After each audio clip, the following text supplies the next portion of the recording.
శ్రీ గురుభ్యో నమః. శ్రీ మహాగణపతి నమః. మాసఫలాల కార్యక్రమానికి స్వాగతం. ఇప్పుడు మనం కన్యారాశి వారికి చూసాం. ఇప్పుడు తులారాశి వారికి ఎలా ఉన్నది అనేది మనం చూద్దాం. తులారాశి వారికి మనం చూసినట్లయితే ఇప్పుడు తులారాశి వారికి వచ్చేటప్పటికి తులారాశి వారికి ఈ యొక్క నెల ఎలా ఉండబోతుంది అనేది చూద్దాం. తులారాశి వారికి వచ్చేటప్పటికి ముఖ్యంగా తులారాశి వారికి వచ్చేటప్పటికి గురువు అనుకూలత అనేది బాగా ఉందన్నమాట. సప్తమంలో ఉన్నటువంటి గురువు వచ్చేటప్పటికి యోగకారకమైనటువంటి స్థానంలో ఉన్నాడు. దీనివల్ల వచ్చేటప్పటికి ఆరోగ్యపరంగా కొంచెం అనుకూలత అనేది ఉంటుందన్నమాట. సప్తమంలో ఉన్నటువంటి గురువు వచ్చిన గురువు దృష్టి జన్మలగ్నం మీద ఉన్నందువలన దీనివల్ల వచ్చేటప్పటికి ఆరోగ్యపరంగా వైవాహిక జీవితంలో మొదలు పెట్టాలనుకునే వారికి వివాహ ప్రయత్న సంబంధితమైన విషయాల్లో అనుకూలించే విధంగా ఉంటుంది. మరియు ఈ యొక్క రాశి వారికి మనం చూసినట్లయితే తులారాశి వారికి ఈ యొక్క రాశి వారికి వచ్చేటప్పటికి చతుర్థంలోకి వచ్చేటప్పటికి శుక్రుడు కుజుడు కలిసినటువంటి కాంబినేషన్ అనేది ఉంది. అదేవిధంగా శుక్రుడి యొక్క మార్పు, అదేవిధంగా కుజుడి యొక్క మార్పు అనేది జరుగుతున్నది. 14వ తారీఖున వచ్చేటప్పటికి రవి యొక్క మార్పు అనేది కూడా ఉందన్నమాట.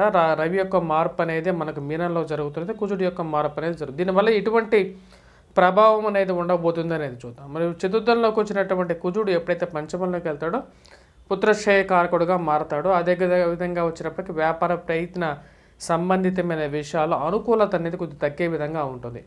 ఈ యొక్క రాశి వారికి వచ్చేటప్పటికి రవి రాహువులు కలయిక అనేది జరగబోతుంది. ఈ యొక్క మాసంలో 15వ తారీఖు తర్వాత నుండి రవి రాహువులు కలయిక అనేది జరుగుతుంది. అదేవిధంగా కుజుడు శుక్రుడు కలయిక అనేది పంచమంలో జరుగుతున్నది అన్నమాట. దీనివల్ల ఎటువంటి ప్రభావం ఉంటుంది అనేది మనం ముందుగా తెలుసుకుందాం. జన్మ రాశ్యాధిపతి అయినటువంటి శుక్రుడు కుజుడితో కలిసి పంచమంలో ఉన్నప్పుడు కుజుడితో శుక్రుడు కలిసినప్పటికీ కూడా పాపగ్రహంతో కలిసినటువంటి శుక్రుడు తన యొక్క అస్తిత్వాన్ని కోల్పోవడం అనేది జరుగుతుంది.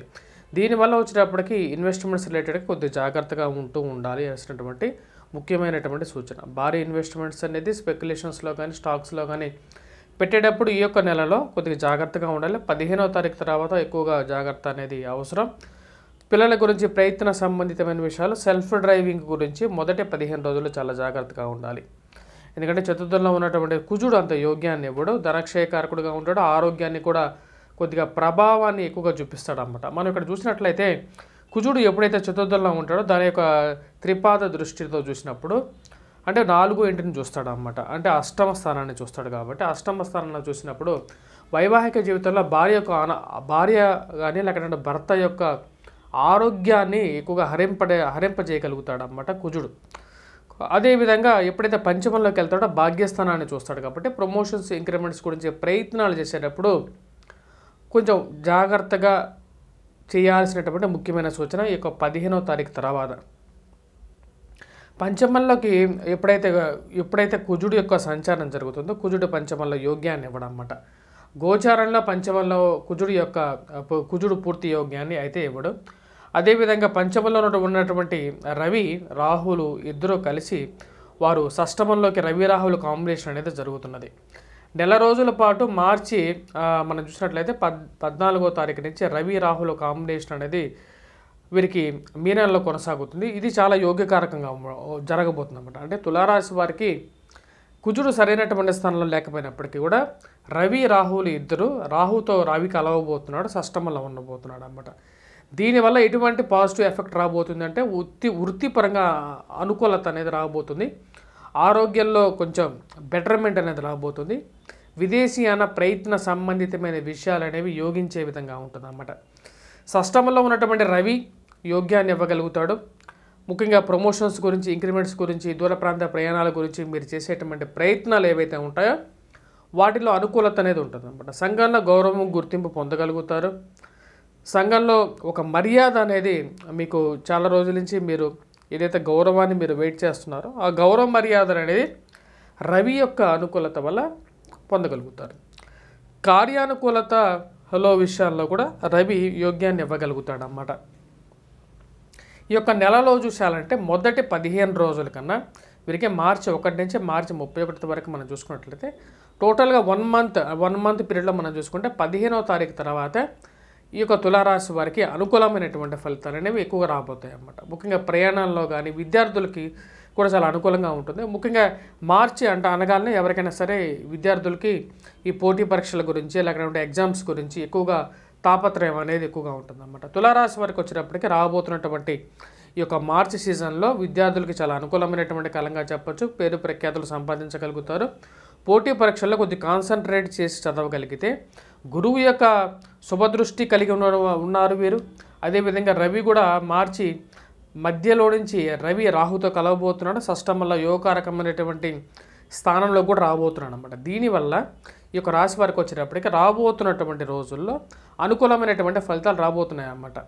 అది 15వ తారీఖు నుంచి బాగుండబోతుంది. విద్యార్థులు కొద్దిగా కష్టపడి చదివితే గ్రూప్స్లో కానీ ప్రిలిమ్స్ గురించి కానీ లేకపోతే గవర్నమెంట్ ఎగ్జామ్ ఉద్యోగాల గురించి కానీ ప్రయత్నాలు చేస్తున్నటువంటి మీకు అనుకూలమైనటువంటి ఫలితాలు అనేది 15వ తారీఖు తర్వాత వీరు పొందగలుగుతారు.